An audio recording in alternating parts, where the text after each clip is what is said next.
Let's welcome our last live guest of the morning for our Net Zero Carbon segment sponsored by Convoy. We've got Danny Gomez with us here today talking about Volvo's latest initiative to add charging infrastructure that we all talk about needing when it comes to electric vehicles. So Danny, thank you for joining us. This is interesting news from Volvo planning to put a semi-truck charging conducting corridor, say that 5 times fast, in California. Yeah, it's exactly like you said, is what we've been talking about, infrastructure. One of the big barriers to EV, especially in long haul, is the lack of charging infrastructure. And for this investment to go into California, it's an obvious place for this to happen because of the progressive nature of what's happening in California, the incentive structures that are there. I think there's a grant that's being awarded to kick this project off, and there may be even other incentives along the way, potentially from LCFS and other programs that allow really to augment the investments that are happening here and make sure that this becomes an opportunity for Volvo and the industry to prove out the application of EV and long-haul trucking. We often talk about needing many tools in our toolbox. EV is one of them. It doesn't mean that there's only going to be EV and we will put aside the thoughts of hydrogen fuel cell, or we'll put aside the thoughts of alternative fuels. Again, this is just one of the ways that we can approach having zero emissions in long haul trucking. So it's super, super great to see these types of partnerships come together. It really is, because you can't keep pushing this off on the carriers and shippers, et cetera, to build these. And there's got to be a coalition if this is going to work and be a viable option. I agree with you. It won't be the only. And there's some that say that electric vehicles are not what's going to be the end at all, and aren't going to make it. But let's talk about what they're doing here. When is this going to go into operation? Who's going to be able to use this? I believe they're trying to start or get the project up and running in 2023. So it's very quick. The way that they're structuring it is to have access to people who, it's not obviously just people who are part of the program, but opening this up to small carriers. And so having really a network that is open in concept and application and allows other people to come in and really prove out without having to make that heavy investment in their own charging infrastructure, and can really use this as a way to prove out the economics. And then they can think about, well, is this the right model, or do we need to do some fleets decide to have their own charging station? There's incentive for doing this too in terms of charging vehicles. Again, like I said, there are environmental credits that are being awarded for charging out in California. It's a big story behind how Tesla is able to monetize the charging stations that they have out there as well. So this is what California is doing with their environmental programs, is allowing people to come in, and it really does create this environment for, if you want to call them pilot programs, but they're real applications. And so hopefully it becomes a model for what can happen in other parts of the country. And hopefully the economics become such that it doesn't need such heavy offsets from certificate programs or environmental programs like this, and that can be widely applied across the U.S. So with Volvo stepping up and being an OEM that is committing to creating this charging infrastructure, you've got to wonder if they run the risk of making it model specific when they're talking about adding these charging stations. Like, you think about a Tesla, and Teslas, if you're going to use a charging station, you've got to go to a Tesla charging station or have an adapter if you're going to use a regular adapter to make it work with your Tesla, right? Are we looking at Volvo saying, you know what, we're only going to allow our trucks, our model trucks on these charging stations? Or are they looking to make it OEM neutral and say, you know what, we're going to try to expand this technology no matter what type of truck you're using, we just want you to come use our charging station? Yeah, luckily, from what I understand, it's going to be OEM neutral. We think about this even with our own phone chargers, right? If you have an iPhone versus having an Android, and how much of a headache that is. That's probably a very real experience for most folks, other than having the Tesla charging, right? We need the whole industry to line up. It doesn't really it doesn't benefit the greater good for us to have these different approaches. So if there's some standardization, if the government needs to step in and create standardization, then maybe that's what needs to take place. Yeah, there needs to be standardization because I'll tell you what, the swag is going to be awful when you get one of those little things that has like 6 different chargers on it hanging off of your backpack. It's going to be way too big, right? I'm not gonna walk around with one of those things there. It is really cool. So they're completely on their own. They're getting credits from California. This is a joint effort with California to make this. And where will these stations be? Who are they joining with to put these stations at? They're not going to buy property, correct? They're going to place them at regular or existing facilities?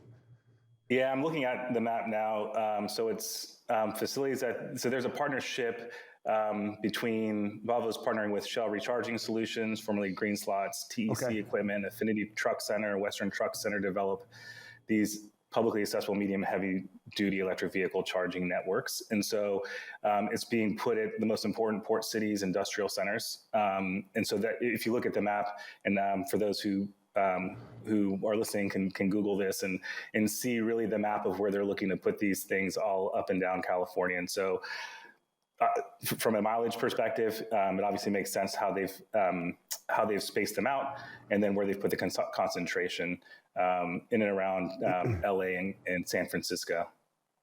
So with that concentration as well, is there a focus on ports specifically? Because I know we talk a lot about how electric vehicles could be a pretty good solution for dray trucks specifically, or anything that's operating within the port. Is there that kind of initiative as well to make it port-centric and then start as the ports as kind of their, I guess, initial charging point and then go outwards at a radius from there?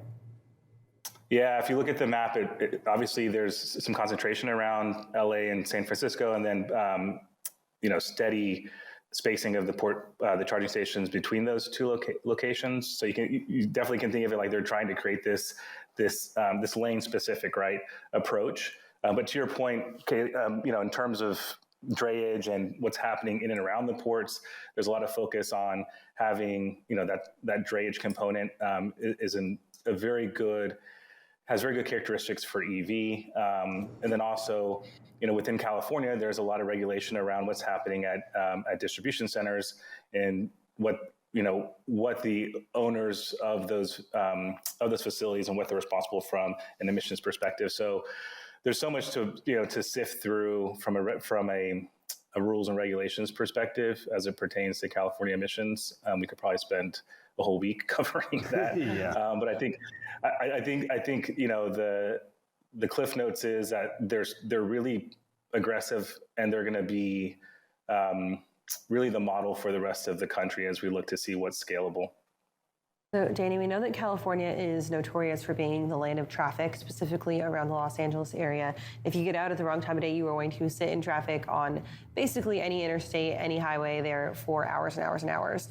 And of course, that can have an impact if you're talking about battery electric vehicles being stuck in that traffic and not necessarily having access to that infrastructure as well. They can't just pull off and exit to a gas station if they need to recharge, right? Because it's not there. Is there any type of that being put into effect as well, and maybe adding some additional charging stations that are not at those maximum ends of the true range of those battery electric vehicles? So that way, in case of emergency like that, there is the opportunity for those to pull off? It's a good question. I don't know the answer. It seems to make a lot of sense. I think from a charging infrastructure perspective, what we're seeing on the light duty side, so for personal cars, is charging stations in the investment, not only on, just from the industry itself, but also the signals from the government on where they want to see that headed. I mean, just anecdotally, right? If you think about what it looked like driving around your shopping center 5 years ago versus today, there's charging stations everywhere. Every parking garage has them. Every retail center has them. And so I think we are just as a country, at that tipping point where we're starting to see, the ubiquity of charging start to surface here. Yeah, you see road rangers running around with a charge right out of their vehicle and stuff. Instead of, you run out of juice and you're gonna carry a battery down the road, hitchhiking to get to the next charging station and come back? You're gonna have to have road rangers, that type of stuff for emergency type of thing, I would imagine.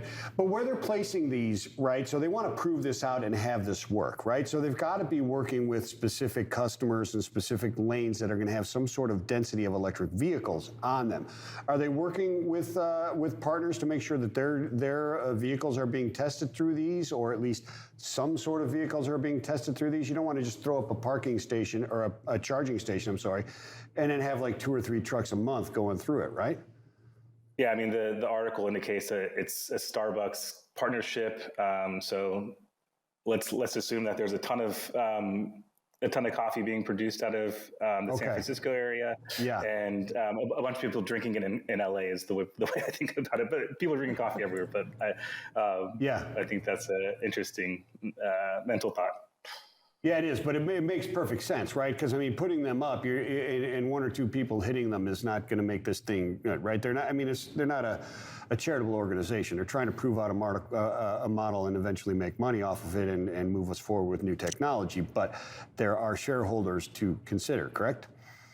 Yeah, exactly. And you need these marquee, deep pocket partnerships, right? To try to approach this in a mid-market where people are, especially in this current market conditions, trying to just survive doesn't really work. You need people who can reach into the coffers and really make the investment. And they may, ultimately in this pilot, aren't looking to make money, right? They're looking to prove out the concept and see how they can scale. Everyone's trying to learn from this.